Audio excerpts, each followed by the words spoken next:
Dobro večer, poštovani gledaoci, i dobrodošli u još jednu epizodu talk show emisije U tuđim cipelama. Moj večerašnji gost je poznati bosansko-hercegovački pjevač koji je tokom ratnog perioda kroz umjetnost predstavio svijetu svu bol našeg naroda. Iste godine je objavio prvi album na kojem je sarađivao sa najvećim imenima sa naše muzičke scene. Naš prvi predstavnik na Eurosongu koji je na putu za Irsku ostao bez cipela. A upravo večeras ćemo saznati kako je to zapravo živjeti u njegovim cipelama. U pitanju je Muhamed Fazlagić Fazla. Dobro mi došli prije svega. Dobar dan i hvala na pozivu u emisiju. Evo baš da vidimo u tuđim cipelama. U tuđim cipelama. Kako je čovjek koji je ostao bez cipela. Pa evo, za početak voljela bih da se osvrnemo možda na period prije Eurosonga kada ste zapravo snimili vašu prvu pjesmu Kiša ruši grad. A ove godine ste, ako se ne varam, napravili i novi spot za istu pjesmu. Kako je zapravo izgledalo to prvo snimanje te pjesme? Prvo da vam kažem, ja sam sasvim slučajno postao pjevač. Dobro. Mi smo imali jednu akciju promotivnu koju je radio Unis Tours i tabloid AS, koja se zvala AS predstavlja emisiju Jugoslavije. I to je bio jedan brod koji je putovao iz grada u grad i gdje su zabavljali publiku na tada jugoslovenskom Jadranu, Harima Tahari, Haris Džinović, Dina Merlin, Zerina Cokaj i Neda Ukraden. I ja sam tu bio u službama neke jer se radila i Monda Revija svakom. Dobro. I onda smo na palubi nekako malo sviruckali i pjevali i onda su Džinović i Tahari rekli ti moraš početi da se baviš muzikom i da prestaneš da se baviš modom i manekenstvom. I onda mi je Hari napravio tu prvu pjesmu Kiša ruši grad za koju je tekst napisao Dino Dervišaldović. To mi je zanimljiva činjenica da ste se bavili modelingom. Jesam, bio sam. Kako ste ušli u taj svijet? Prije su bile audicije u Modesi Sarajevskoj. To se održavalo u Domu mladih. Po 2500 ljudi je znalo da dođe i bio je jedan ozbiljan, kredibilan žiri. Tu su sjedili Gordana Magaš, Zoran Radović, direktor OSE, direktor ASA i tako ti ljudi koji su odlučivali ko može da se bavi modom i manekenstvom. Ja sam imao sreću da prođem jedini kao muškarac u toj kompletnoj grupi. To je bilo negdje oko 87. 8. godine. Onda sam nakon toga otišao da radim za agenciju LGM na Kipru u Larnaku. Snimao sam neke spotove za 7up, Kean, za Casio reklame i kao takav sam bio i pozvan na taj brod koji predstavlja emisiju Jugoslavije da radim u modne revije sa sadašnjim menadžerom Zdravka Čolića, Zoranom Jaminom. I eto, to je bilo tako zabavno i tako je meni u ruke došla ta pjesma Kiša ruši grad koju je Hari meni napravio, Dino tekst. To smo snimili, odmah je bio uspjeh i to me je napravilo dovoljno kredibilnim da mogu da se prijavim za Eurosong sa pjesmom Dine Dervišaldovića i Farudna Peckozi. S obzirom da je pjesma nastala prije više od 30 godina, koliko se zapravo Sarajevo promijenilo? Pa mislim, sve se mijenja, to je logično. Sve se mijenja, to je logično. Mi smo imali vrlo čudne okolnosti. Sarajevo se mijenjalo po čudnim okolnostima.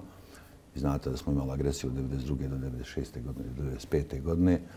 Migracije stanovništva su se desile i logično je i da se mijenja. Međutim, Sarajevo, koliko je rana preživilo, još uvijek se dobro drži i još uvijek je to grad koji može i koji jeste centar kulture i ostali zbivanja. Kao nekome koji je tek zakoračio u 20. godine tokom ratnog perioda, kako ste se vi nosili s tim? I da li je, mislim, muzika vam je svakako bila eskapizam u tom periodu, ali da li je postojalo još nešto što vam je davalo snagu? Da vam kažem, pošto sam malo i sociologijom bavim, ne malo nego malo više, Durkheim mi je rekao da ljudi pod istim okolnostima koji se suočavaju sa istim problemom imaju tendenciju da razmišljaju jednako. Tako da kud svi Turci, to je mali muja, kako je bilo svima, tako je bilo i meni u ratu. Ja sam morao da napustim Grbavicu vrlo rano u maju mjesecu. Bio sam izbjeglica u svom rodnom gradu i to je predstavljalo određene teškoće uz ono što su svi morali da preživljavaju, nedostatak vode, hrane, pića i grijanja i ostale stvari. Međutim, mi smo imali formiranu tu umjetničku četu koju je rahmetli general Mustafa Erlahović formirao, u koju su ušli svi ljudi koji su se bavili muzikom na jednom određenom nivou. Tu su bili Davorina Popovića, Žere, Dine Merlina, da ne nabrajam sada svi ostali ljudi. Bili smo nekako produktivni. Svu našu energiju i te unutrašnje emocije i tu patnju smo nekako pokušali da pretočimo u pjesme na koje sam vrlo ponosan, ne samo moje, nego i pjesme moje kolega. Ja nisam vidio ni jednu riječ mržnje u svim tim pjesmama, nego samo glorifikacija ljubavi, mira i ljubavi za domovinu, odnosno grad Sarajevo. Tekstovi pjesama su prije zaista bi imali tu neku posebnu notu. Međutim, danas se to potpuno promijenilo. Kako vi komentarišete današnju muzičku scenu i neke nove trendove? Da budem iskren i ne pratim previše. Ja vjerovatno, mislim, postoji generacijski jaz, to je logično. Ja ne mogu da razumijem mladu generaciju, jer totalno iz druge perspektive posmatram na svijet. Međutim, kad je riječ o tekstovima, ja sam uvijek vodio računa i zato vi ste vrlo ispravno spomenuli da sam ja uvijek imao nekako autorsku ekipu koja je bila u stanju da napravi vrlo kvalitetan tekst. Na toj prvoj ploči Dino Merlin, Hari Marešanović, Saša Lošić, Fahrudin Pecikoza, Amir Bilanović, Tula Rahmetli. Mislim, to su sve ljudi koji su eminentni autori pjesama. Na drugoj ploči Adi Edomula Halilović. Evo sad ulazimo ponovo u studio, radimo na tom trećem albumu. Tu su Dino Muharemović, Mirko Šenkovski, Geronimo, čovjek koji je napravio hitove kao što su Romanija i ostale stvari. Armin Šaković je tu, Haris Žinović jednu pjesmu napravio. Tako da uvijek ja vodim računa da ono što otpjevam mogu da se identifikujem sa tim kad izađem pred publiku. I vodim računa da jednom sam imao možda provokativan tekst koji se zvao Umro da nisam zaista, što je bila neka parodija koju smo mi u Zezanci napravili Peca i ja muziku Peca, tekst, ali to je ispalo simpatično i fino. Jako vodim računa u tekstu i ako se ne pronađem u tekstu, ja definitivno ne mogu da artikulišem tu pjesmu i da iznesem na vinil. Kako je završio tekst za pjesmu Sva bol svijeta od Dine Merlina i Fahrudina Pecikoze u vašim rukama? Ja sam pogledala jedan intervju od Dine Merlina gdje on zapravo govori o tome, tako da je baš zanimljivo i voljela bih da mi ispričate. Dino je tek bio sina, Amela je otišla u Švedsku i u nemogućnosti komunikacije on je napisao prvu strofu koja je izgledala ne mogu naći put da svemir, ali ti mogu ovu pjesmu poslati da znaš da sam živ, ljubav. I onda je počelo da se gradi na tome kad smo Peca i ja skontali da bi ja trebao da budem taj čovjek koji će pjevati na Euroviziji. Znam da smo mijenjali refren jer smo u Holiday Innu samo imali struju, a morali smo tu da napravimo demo snimak da bi mogli da predamo tu pjesmu za Euroviziju. I pored nas u sobi su bili Ademir Kenović i Abdullah Sidra koji su pravili svoj film koji je odmah izašao posle rata, ali tada je imao radni naziv Tabut. I zovnuli smo Sidrana da čuje tu pjesmu. I refren je išao, nije me strah, nije me stid. I Sidran je rekao, promijenite ovo stid, nema vas čega da bude stid. Reci, nije me strah, stati pred zid, da pokažeš do koje mjere si spreman da otpor pružiš, kao možete me istreljati. Mislim, to je bila slika. I Dina odmah rekla, ovo je kupljeno. I eto, to smo tu završili. Onda smo otišli u dramski studio, na 8 kanala snimili tu pjesmu u radio televiziji Bosne i Hercegovine, predali na konkurs gdje je bilo 47 pjesama, ušli u 12 finalni i ja mislim da smo jednoglasno aklamacijom pobjedili sa tom pjesmom. Iako je bilo jako dobrih pjesama na takmičenju, imao jedinu pjesmu Rahmetli Edomula Halilovića, Davorinom pokojnim, Bosna će pjevati, Alma Čarđić imala odličnu pjesmu Svi na ulice, Žera imao pjesmu Mona Lisa, Grupa Kod je imala pjesmu. Mislim, bilo je jedno vrlo ozbiljno takmičenje i jako sam ponosan što sam uopšte iz te platforme uspio da izađem i da pobjedim i da odem na Euroviziju.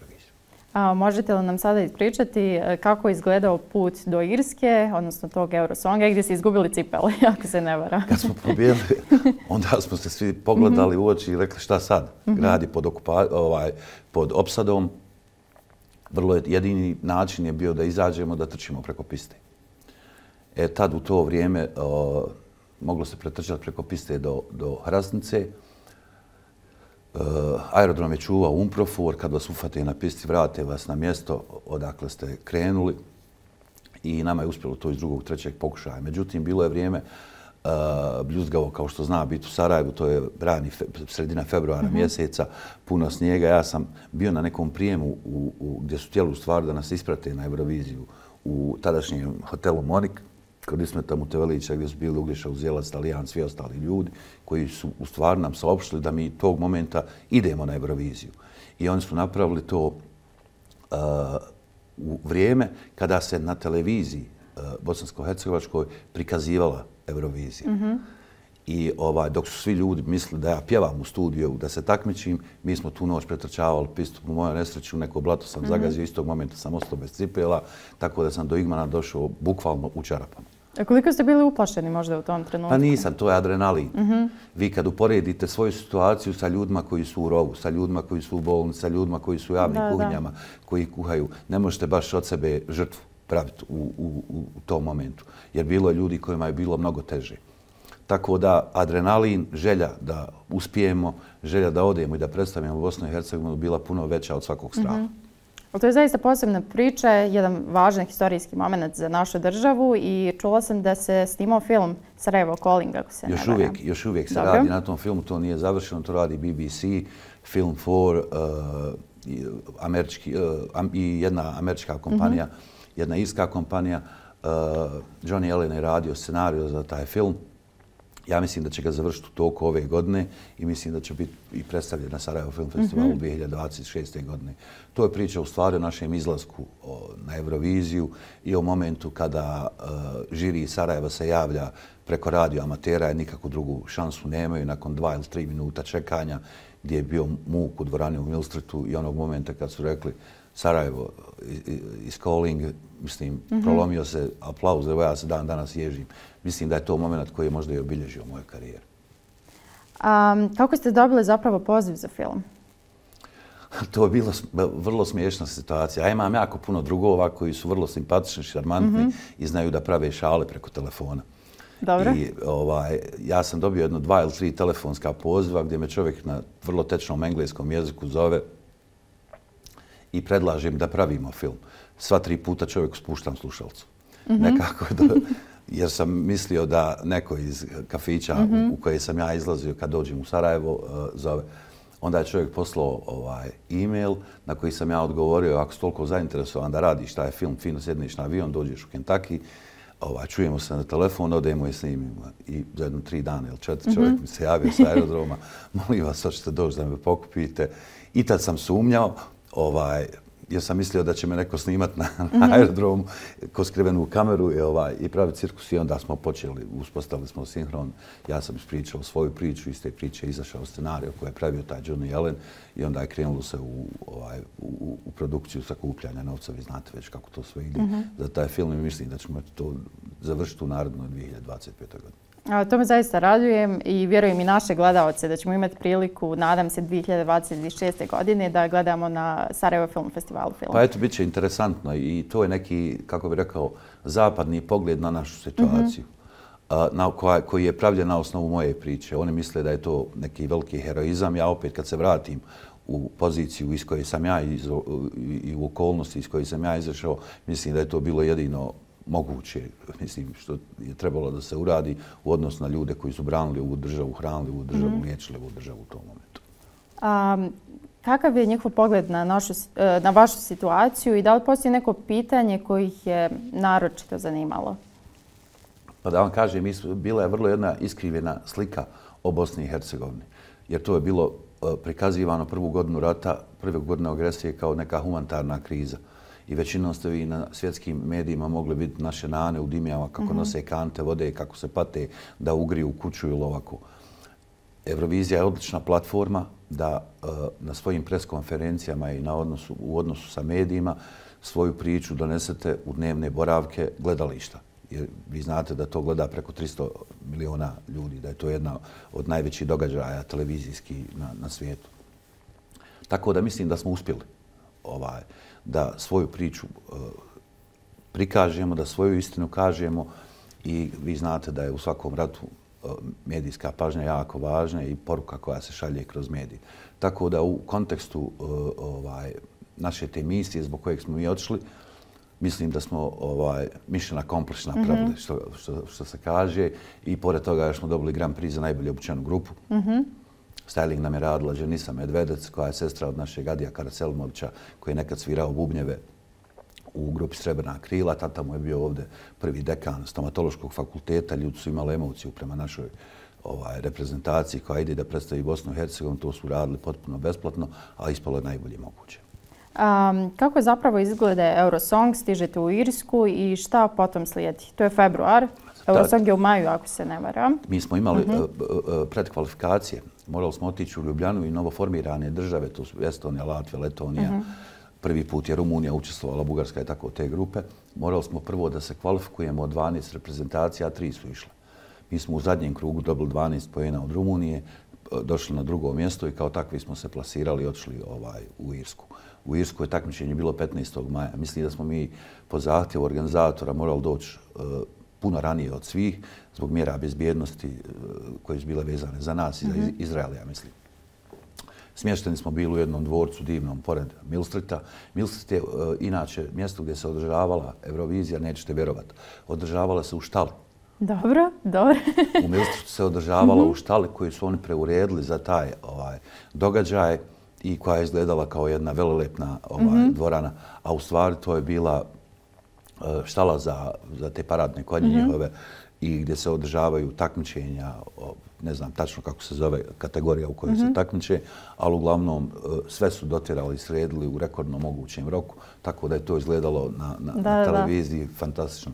Jako puno pres konferencija, jako puno država je pravilo svoje partije na koje smo bili obavezno pozivani i mislim ne postoji svjetski medijski outlet ili televizijski ili tad novine su bile, mislim nismo imali društvene mreže koji nije napravio neki intervju, neku priču o nama. Tokom vašeg boravka tamo, kako ste provodili slobodno vrijeme? Da li je bilo uopće Nema tamo slobodnog vremena. Ovo kad smo u hotelu odmaramo i vrlo jako obezbeđenje. Ja znam da sam ja uspio da pobjegnem sa pecom na 1-2 minute i da su nas 3 agenta iza drugog čoška sačekali i rekli nemojte ovo više raditi, nema nikakve potrebe, recite gdje hoćete da idete, mi ćemo vas odprati u rad. Ali eto mi smo htjeli svojih 5 minuta neke slobode. Vježba se, helikopterom su nas vozili stalno, opet iz mjera bezbjednosti na probe. Onda smo radili probe u koreografiju stalno u hotelu, malo nervoze, malo adrenalina, malo savjeta od Ismete Dervoz, koja je već 76. godine bila pjevač na Eurosongu i onda je pratila Vajtu, tako da je imala jako puno iskustva i njeni savjeti i sugestije su bili ono što kažu priceless na Mastercardu. Mislim, bilo je fantastično. Tako da nam je to sve skupa olakšalo i vrlo je bio prijateljski i fin ambijent kad je naša selekcija u pitanju. Eto, 25 država uspjeli smo da postignemo 15. ili 16. mjesto, više se i ne sjećam, što je bilo dovoljno da se kvalifikujemo za naredne 3 ili 4 godine i obezbijedimo Dejanu, Almi, Davoru, Amilu Glamočak da i oni idu na Euroviziju bez kvalifikacija i tako ti stvari. Da li ste imali priliku nakon nastupa da zovete dragi ljude? Nisam. Nisam i to nam je uvijek ono što se kaže bilo u malom mozgu. Znamo šta se radi u Sarajevu, znamo da je bombardovanje i svi vodimo računa o našim najbližim. I sjećam se jedne situacije kad sam se vratio sa Eurosonga u Sarajevu. To je bilo nakon 4-5 mjeseci jer smo radili album, radili neke humanitarne koncerte, ali nije bilo moguće više doći kopnenim putem jer je krenuo rat između HVO-a i armije Bosne i Hercegovine. Onda smo čekali u Zagrebu da nam tadašnja ambasadorca Bisera Turković obezbijedi povratak tim Umproforovim avionom i znam da smo Davor i ja dobili karte, konačno da se vratimo, Davor Popović iz Indeksa. I sjećam se da za ti 4-5 mjeseci kog sam bio odsutan, kad sam vidio mamu, vidio sam da je smršala možda još 10 kila. To mi je možda najteži trenutak u životu bio, jer tek sam tad shvatio realnost onoga kroz šta smo mi prolazili. Kad budete tu, izađete i vratite se. Tako da je to teško bilo. I onda smo poslije toga krenuli u akciju nekog pjevanja po Bosni i Hercegovini. Znam da sam pjevao 94. godine na izboru za Miss. U Mostaru smo imali ogroman koncert, došao nam je Halil Bešlić u goste iz inostranstva. I znam da je nam u sali bilo 20.000 ljudi, a još uvijek se nije završio rat između armije Bosne i Hercegovine i HVO. Eto, to je nešto ovako što je bilo vrlo upečatljivo i znam da smo putovali do Mostara skoro 2 dana. Kao što sam rekla u najavi, te iste godine ste snimili prvi album, radili ste sa najvećim muzičkim imenima sa naše scene. Kako je izgledalo zapravo snimanje albuma u tom periodu? Pa mi smo ga snimali kod Janka Mlinarića Trulog, mi smo s njim imali dugogodišnju saradnju još dok sam ja bio back vokal za Jasnu Gospić, Harija Varešanovića, Adija Edu Mula Halilovića i to je bila neka naša zona komfora, nikakav problem nije bio da se dođe u taj studio, da se snimi. Svesrdno nam je pomogao Nikša Bratoš jer nismo imali klavijaturstu u tom momentu. Nikša je dolazio pro bono, nam je odsvirao ono što smo ga zamolili da uradi. Bilo je lijepo, efikasno i brzo. I onda sjećam se 1993. godine da je to proglašeno i albumom godine i pjesmom godine i da sam bio pjevač godine, da sam dobio neki Oskar popularnosti od magazina nekog. Tako. A da li je tačno, sada sam se prisjetila, da na Eurosongu niste imali svog dirigenta, nego da je uskočio dirigent iz Irske, ako se ne. Tako je. Na prvom takmičenju mi smo imali 2 dirigenta u tom momentu koji su radili u radioteleviziji Bosne i Hercegovine. Oni su napravili neki džentlmenski dogovor da na prvom takmičenju u Ljubljanu ide Esad Arnautalić. I Esad Arnautalić je uspio da istrči pistu i da dođe. Međutim, već u maju mjesecu, kad je krenuo rat između Armije Bosne i Hercegovine i HVO-a, više kopnenim putem se nije moglo izaći, tako da i pretrčavanje piste nije imalo nikakvu svrhu. Tako da Sinan Alimanović, koji je trebao da bude tamo, nije bio u stanju da dođe na Eurosong.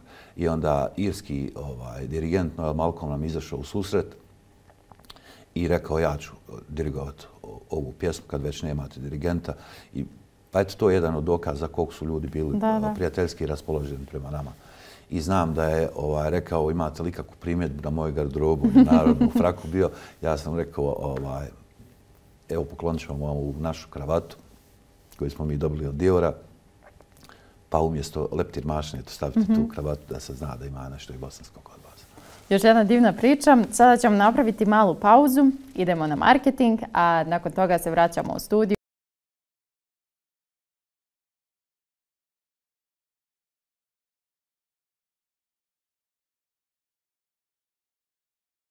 Došli nazad, gledate talk show emisiju u tuđim cipelama, a mi nastavljamo naš razgovor sa Faslom. Kada ste i zbog čega ste zapravo odlučili da svoj život nastavite u Americi? Pa, da vam iskren budem, ja sam otišao u Ameriku 21. decembra, čini mi se, 1995. godine, mjesec dana nakon što je potpisan Dejtonski ugovor. Mama nije htjela da se vrati na Grbavicu. Ja sam bukvalno bio čovjek bez identiteta. Od dokumenata sam imao svoju ličnu kartu i taj pasoš sa koji sam otišao na Euroviziju. Vratio sam se, nisam imao stan, prestao sam studirati, jedan totalni diskontinuitet životni. I onda sam odlučio, rodica mi je živjela u Americi, onda sam dobio poziv da studiram u Americi na Sullivanu univerzitetu i onda sam razgovarao sa najužom porodicom i odlučio sam se na taj korak. Završio sam taj Sullivan univerzitet, onda mi se svidilo studiranje u Americi, pa sam otišao na magisterij na Patterson School of Diplomacy na Kentuckyu i onda nakon toga sam imao sreću da se upišem na doktorske studije sociologije, tako da je jedno vuklo drugo, ostao sam možda malo i duže nego što sam planirao. 2004. mi se rodila Sara, onda sam vodio računa da nekako nju izvedemo na put i onaj teniser igra sada na Michigan State, velika cura. I do momenta dok nisam vidio da je ona samostalna, nisam imao pravo da vam kažem ni želju da se vraćam iz obaveze očinske prema djetetu. Onda kad sam vidio da je Sara samostalna, nisam imao nikakve više dilema, vratio sam se Sarajevo prije 5 godina i evo radim ovo što radim. Zanima me iz perspektive roditelja, koliko smatrate da je to možda bila ispravna odluka da djeca odrastaju u Americi? Pa da vam kažem da je Sara ovdje sa mnom bila sigurna onoliko koliko bi ja pokušao koliko bi ja mogao imati utjecaj na njenu sigurnost. Ja imam često običaj da kažem u Americi je bolje, u Bosni i Hercegovini je ljepše. Amerika je država mogućnosti. I ako hoćete svoje dijete da napravite nezavisnim, mislim, a imate tu mogućnost, Sara se i rodila u Americi i pohađala američke škole, i ja nisam nekako htio da nju vadim iz te zone komfora. Bila je dovoljno odrasla da može sama svoje odluke da napravi. Sara dolazi svako ljeto, čitavo ljeto smo proveli ovdje skupa. Dolazi stalno kad sam išao sa delegacijom gospodina Komšića u Ujedinjene nacije u New York. Odmah je dotrčala do New Yorka. Bila vrlo diljiva scena jedna pred svima. I ona misli svojom glavom, puno je pametnija od mene. Sve 10 ima na fakultetu, zna šta radi. I ja nekako vjerujem da kad dovoljno pripremite svoje dijete na samostalnost, da treba dijete pustiti da bude samostalno. I ne znam, nisam razmišljao o toj sigurnosti jer to kod mene nije bila opcija. za Balkan. Ovo je grozno, mislim, što se desilo u Zagrebu, što se nedavno dešavalo, prije jednog vremena dešavalo u Beogradu. Hvala Bogu, kod nas još nemamo takvih situacija, ali eto, ovo je društvo u tranziciji, dešavaju se takve stvari. Dešavaju se takve stvari u Americi, upravo na univerzitetu gdje je moja ćerka prije 2 godine čovjek došao i pobio 10 ljudi na Michigan State univerzitetu. I ja mislim da mi je srce stalo bilo dok mi se nije javila na telefon. Ja suosjećam sa svim roditeljima, ali to su anomalije koje nosi današnje vrijeme i vrlo je teško adresirati, a ispričavati takve stvari. A koja je nekako najvažnija lekcija koju ste željeli naučiti? Da bude samostalna. Da bude samostalna i da kontroliše svoje emocije kad je u pitanju da kontroliše svoje emocije. Iako se niste bavili muzikom, vaše ime je jako priznato u Louisvilleu kako u sportskim, tako i u akademskim krugovima. Kako ste zapravo formirali školu fudbala? Kad sam došao 96. godine, 95. na kraju 96. godine tamo, nisam znao šta da radim. Pjevat nisam mogao jer mi je bio malo tvrđi akcenat.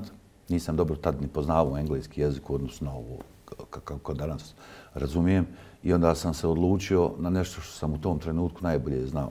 Ja sam prošao sve fudbalske škole Sarajeva, igrao za Sarajevsku Bosnu, igrao u Holandiji za Tedrio i onda sam se posvetio fudbalu koji je tamo bio u povoj.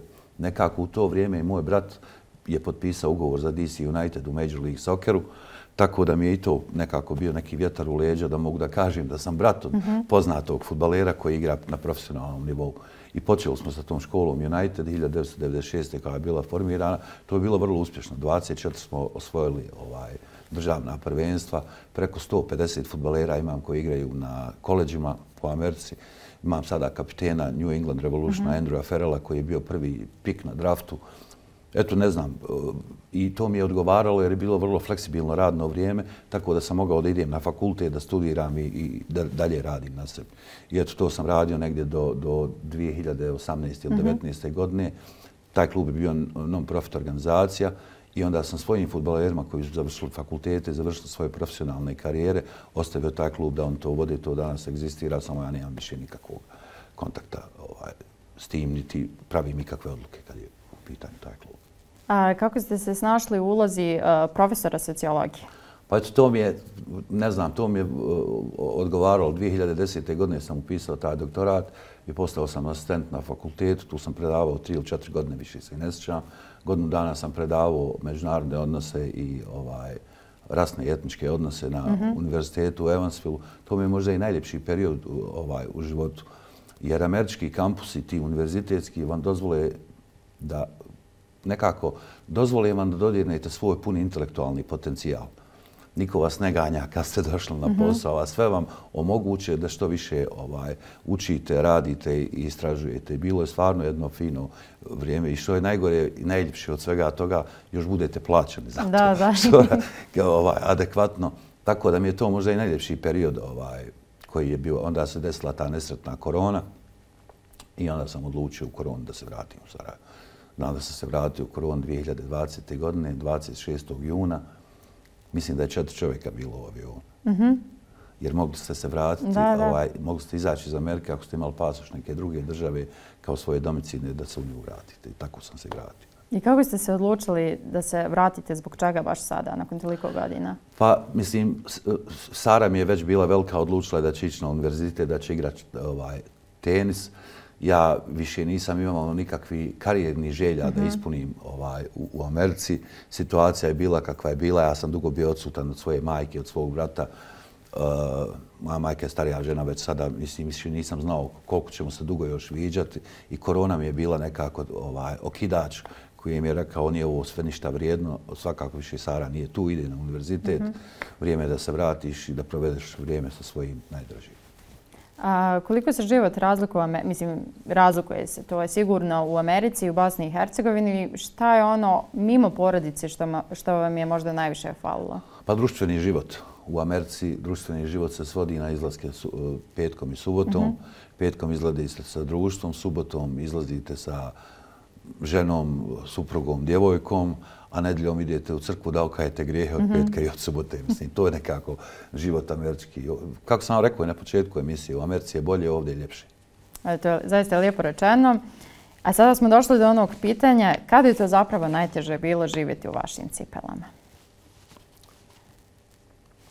Ne znam, moment kad sam izašao iz Grbavce, kad sam protjeran iz Grbavce, tad sam se osjećao kao čovjek bez identiteta i čovjek kojim je oduzeto pravo na prošlost, pravo na zonu komfora, pravo na sve ono što mi se lijepo desilo u životu. Ja sam izašao iz Grbavce bez jedne porodične slike. Ja danas nemam sliku sa svojim ocem. Mislim, to mi je vjerovatno bio najteži moment u mom životu. A kada je onda najljepše bilo živjeti u vašim cipelama? Da pređemo na vedrije teme.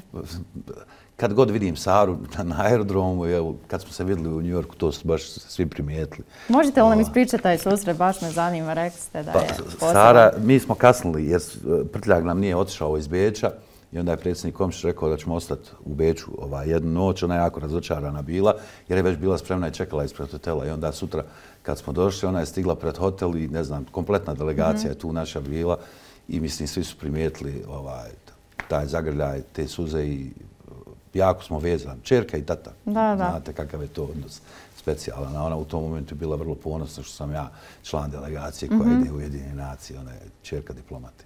Mislim, smiješno. A evo, zanima me također kako ste odlučili da uđete u svijet politike. Zaista ste svestrani. Fudbal, muzika, profesor sociologije. Eto, kad sam već bio profesor sociologije, moj drug Reuf Bajrović je mislio da ja imam tu mogućnost da napravim neki impakt kad je u pitanju sport i kultura i te ostale stvari. Napravio političku partiju Građanski savez, a Reuf i ja smo studirali na istom univerzitetu. Ja sam bio na doktoratu na univerzitetu u Louisville, on je završio političke nauke tu.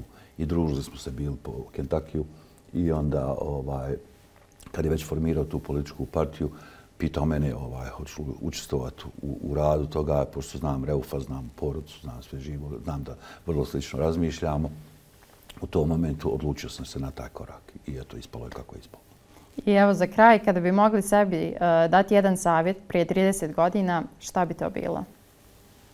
Ma ne znam, ne bi ja ništa mijenjao, jer rijeku na izvor ne možeš vratiti. To sam čak i otpevao u pjesmi Izbjeglica. Rijeka se na izvor ne vraća i ne znam. Ja nisam čovjek koji se puno osvrće u prošlost, osim na ovakvim intervjuima kad me ljudi pitaju o stvarima koje se desile prije 30 godina. Mislim da treba gledati naprijed i što više vremena provoditi sa svojim najmilijim i raditi na sebi koliko god čovjek može, jer svaki čovjek je agent promjene, tako da ako budemo svi radili na sebi, bit će ovo društvo bolje. Zaista lijepo rečeno. Hvala vam puno što ste izdvojili vrijeme i večeras bili upravo moj gost. Hvala vam na poziv, bilo je zadovoljstvo. A vi, dragi gledaoci, prije nego što odjavim emisiju, željela bih da još jednom pogledamo Fazlin nastup sa Eurosonga. Nadam se da ste uživali u svemu što smo za vas pripremili, a mi se vidimo narednog četvrtka u 22 sata na televiziji Alfa.